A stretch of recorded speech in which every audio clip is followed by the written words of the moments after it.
Je porte à votre connaissance la déclaration de découverte archéologique fortuite que j'ai faite sur le littoral de la ville du Moule. Courrier que j'ai envoyé à la Direction des Affaires culturelles de la Guadeloupe, au service régional de l'archéologie de la Guadeloupe, à Madame le maire de la ville du Moule et d'autres villes limitrophes concernées par cette découverte.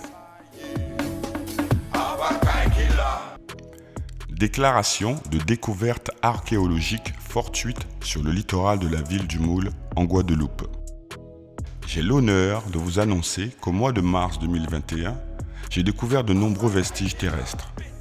Grâce à l'aide financière du Pôle emploi actuellement France Travail, j'ai passé et obtenu mon certificat théorique et pratique de télépilote de drone professionnel en août 2023. J'ai aussitôt investi dans un drone adapté afin d'inspecter du ciel ces incroyables vestiges tout en me documentant sur l'archéologie aérienne. Enthousiasmé que j'étais par ces authentiques traces du passé. À ma grande surprise, j'ai découvert d'autres traces et vestiges, mais cette fois sous la surface de l'eau. Ils semblent correspondre à l'époque glorieuse de la ville de Port-Lan, étant donné les zones géographiques explorées tout le long de la plage de l'autre bord. Un peu d'histoire de l'archéologie vue du ciel. La photographie aérienne est l'un des moyens de prospection les plus féconds. On l'utilise pour prendre à basse altitude, dans mon cas 120 mètres maximum, des ensembles de manière à constituer de véritables plans cavaliers. C'est en 1913 à Ostie que la photographie aérienne a été pour la première fois utilisée par De Valglieri, précisément afin de lever des plans de la partie fouille de la ville, car nul n'imaginait encore que cette vue du sol à vol d'oiseau pourrait mettre en évidence des structures enfouies. C'est un extrait de la collection La Grande Aventure de l'archéologique et sa mission scientifique, datée de 1981.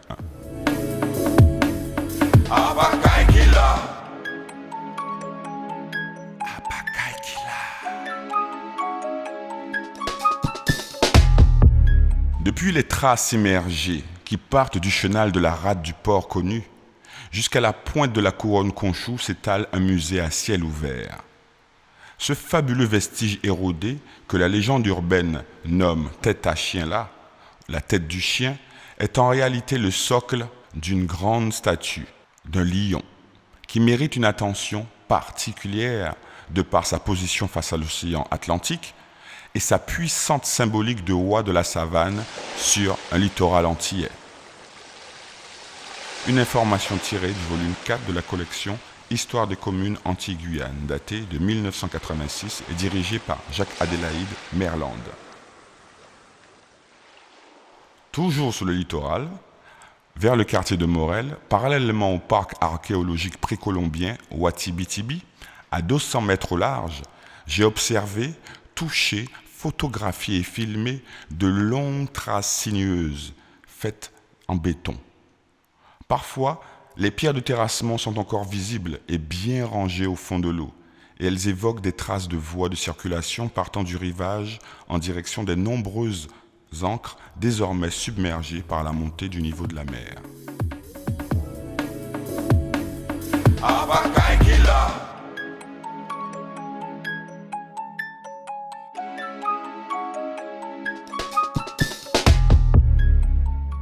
J'ai découvert de longues traces et des vestiges de murs partant de l'intérieur des terres, au niveau de la route de la clinique, jusqu'à la plage située après celle des Dauphins et en direction de l'Anse-Conchou, tout en se raccordant à la caille.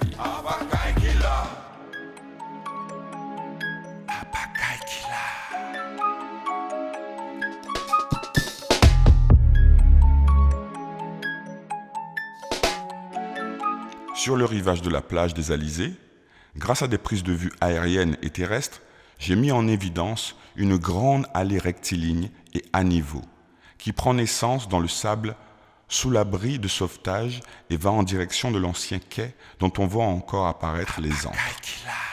Cet élément jusque-là considéré comme de la caille n'a rien de naturel. excepté la vie marine qui s'y est ajoutée au fil du temps. Observez son envergure par rapport à la taille des individus.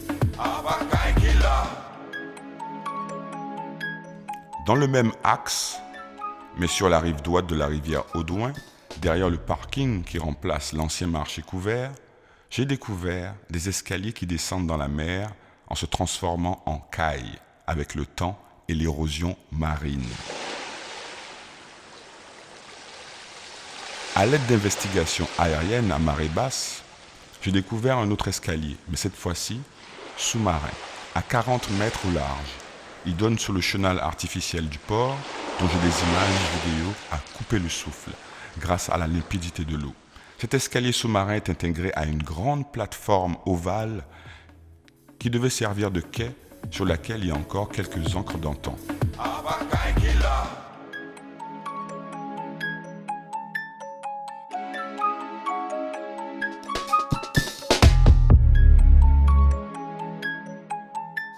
Non loin du cimetière des esclaves de Sainte-Marguerite, j'ai découvert une grande plateforme parfaitement à niveau, adossée aux mornes en continuité du palais Sainte-Marguerite, référencé sur plusieurs cartes anciennes. Cette plateforme est un bijou d'ingénierie, grâce à un système de blocs de béton posés dans l'eau qui permet de drainer le courant de l'océan et ainsi éviter que des énormes vagues puissent se fracasser comme sur un parapet, offrant ainsi la possibilité de profiter du spectacle sans danger. Le plancher de cette dernière est rempli de petits bassins à débordement.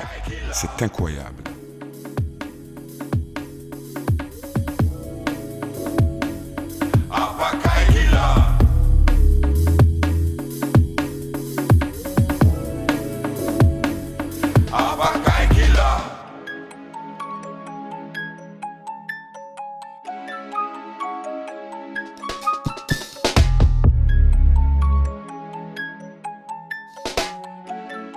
La caille non naturelle.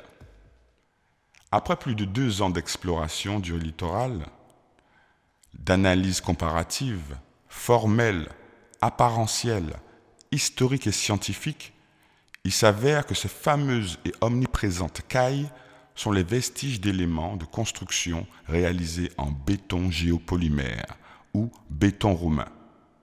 Ce béton dit éternel fut utilisé pour la construction de tous les édifices millénaires du monde, ce qui expliquerait sa présence sous-marine à Moule, où il semble constituer les assises des voies de circulation des infrastructures portuaires du port de l'ancienne ville de Portland, qui à l'époque était le fief de l'aristocratie coloniale vers 1776.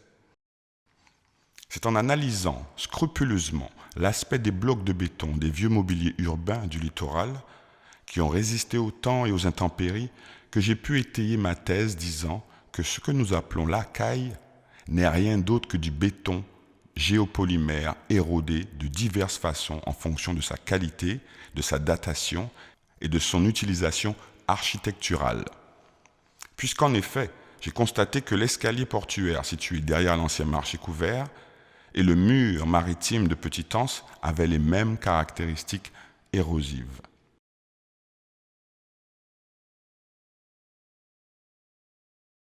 Grâce à sa capacité d'autosuffisance totale et son imposant môle portuaire sous la façade atlantique jusqu'à la mer Caraïbe, la ville du Moule, le môle, à l'époque a occupé une place dominante dans l'histoire de la Guadeloupe avant 1928.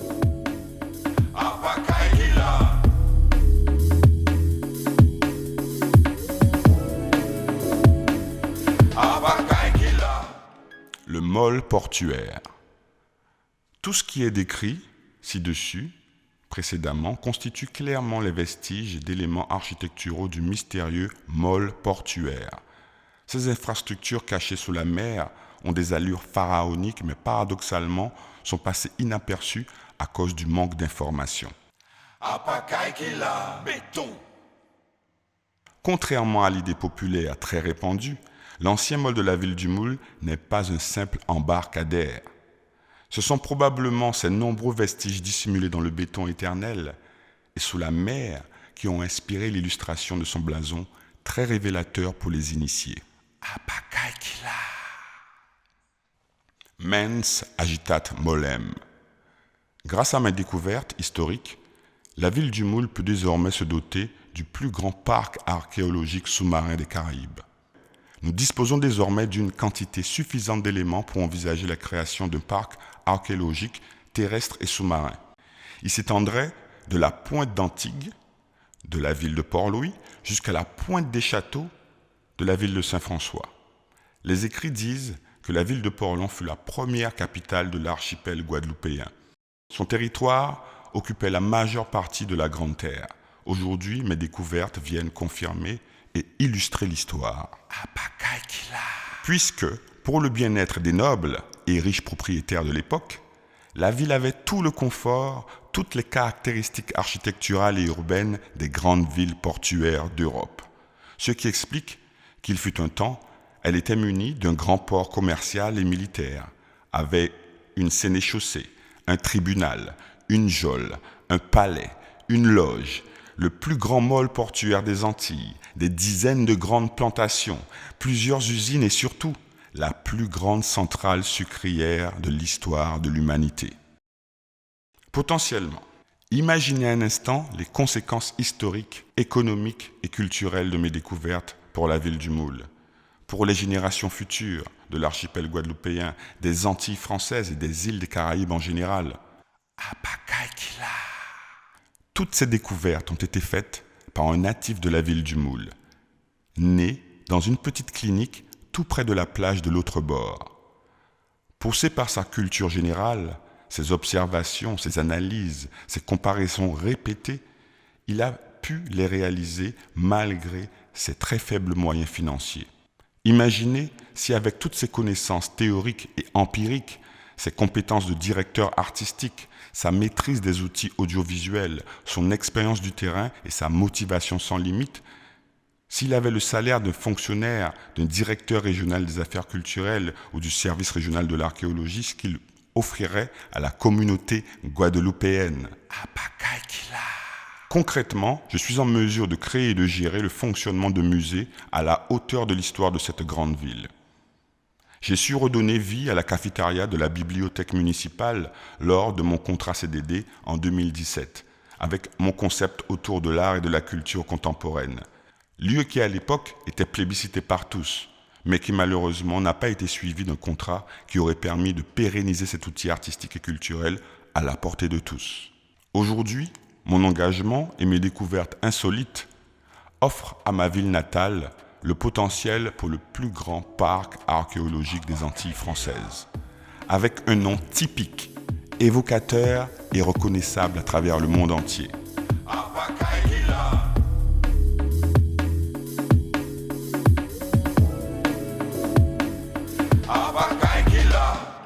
Le parc archéologique sous-marin La Créole. Qui plus est, en totale compatibilité avec les recherches et découvertes archéologiques précolombiennes initiées par messieurs Émile Revers, Guy Lasserre et Edgar Clair. Leurs travaux sont exposés au musée qui porte le nom de ce dernier à Sainte-Marguerite. Chronologiquement, les découvertes que j'ai faites sont dans la continuité des découvertes historiques et archéologiques précolombiennes réalisées sur le territoire moulien. Et à ce jour, je poursuis mes investigations.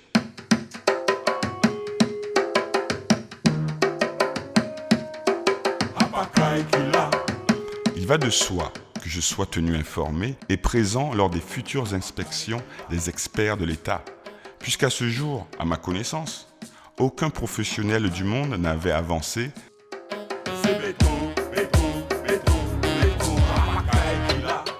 cette thèse sur la véritable origine de la caille. Grâce à mes nombreuses découvertes liées à l'omniprésence du béton géopolymère sous nos côtes, nous bénéficions d'une toute autre grille de lecture et d'un regard nouveau sur les vestiges étalés sur des kilomètres de littoraux et qui dans l'ensemble devient un véritable musée à ciel ouvert. Il est important d'apporter quelques précisions. Je n'ai jamais effectué de fouilles, tellement il y a de choses à voir et à découvrir sur Terre et dans la mer. Je suis impatient et souhaite participer activement aux futures explorations souterraines. Mes recherches portent exclusivement sur les vestiges en relation avec l'histoire contemporaine des empires post-précolombiens. Évidemment, ces découvertes et connaissances nécessitent les vérifications officielles par des archéologues, géologues, chimistes, maçons, architectes, historiens, afin de confirmer ou d'infirmer ma thèse. En attendant les résultats officiels, les résultats que je présente quotidiennement sous forme de vidéos par le biais de mon association Arkela sur les réseaux sociaux, surtout TikTok, rencontrent un franc succès. Des centaines d'abonnés et d'interactions quotidiennes exprimant objectivement une très grande demande et attente du public pour ce type de découverte contemporaine sur l'histoire méconnue de l'époque des empires coloniaux.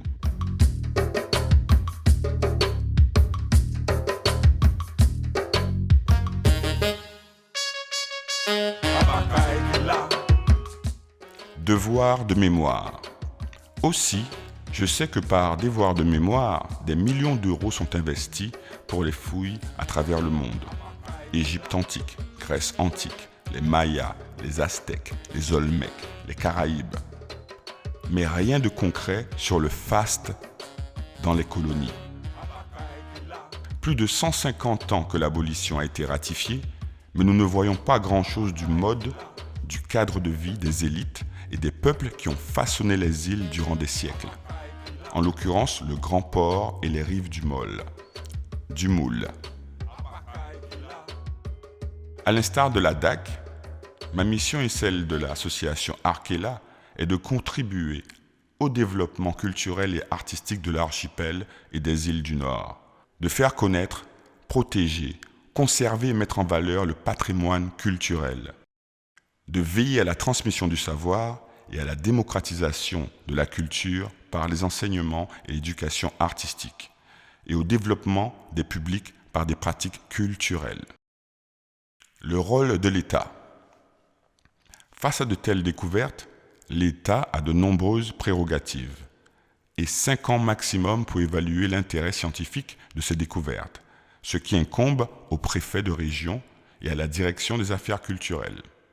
Au terme de ce délai, leur propriété est partagée entre l'inventeur de la découverte, c'est-à-dire moi, et le propriétaire du terrain, la mer, le rivage et le littoral, en application de l'article 716 du Code civil.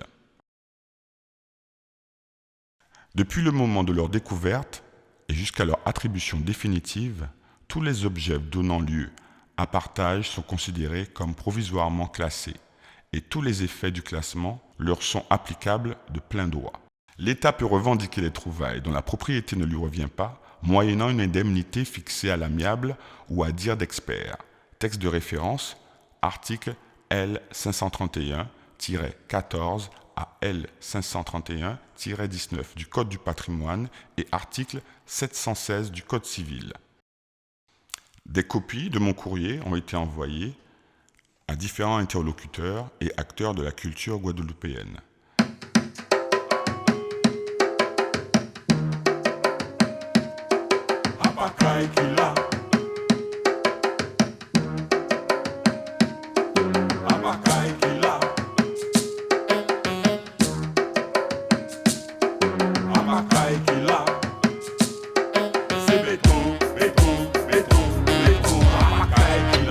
Dans l'attente de retours positifs de ces acteurs de la culture guadeloupéenne, je vous souhaite une belle soirée ou une belle journée. Je suis le président de l'association Arkela.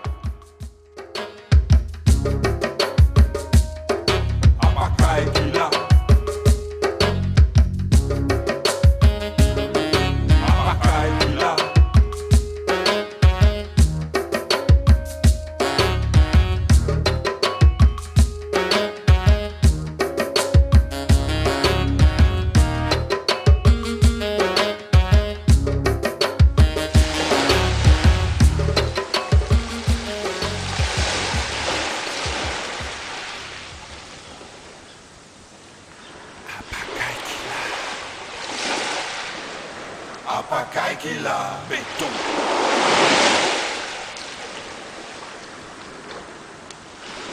Apakai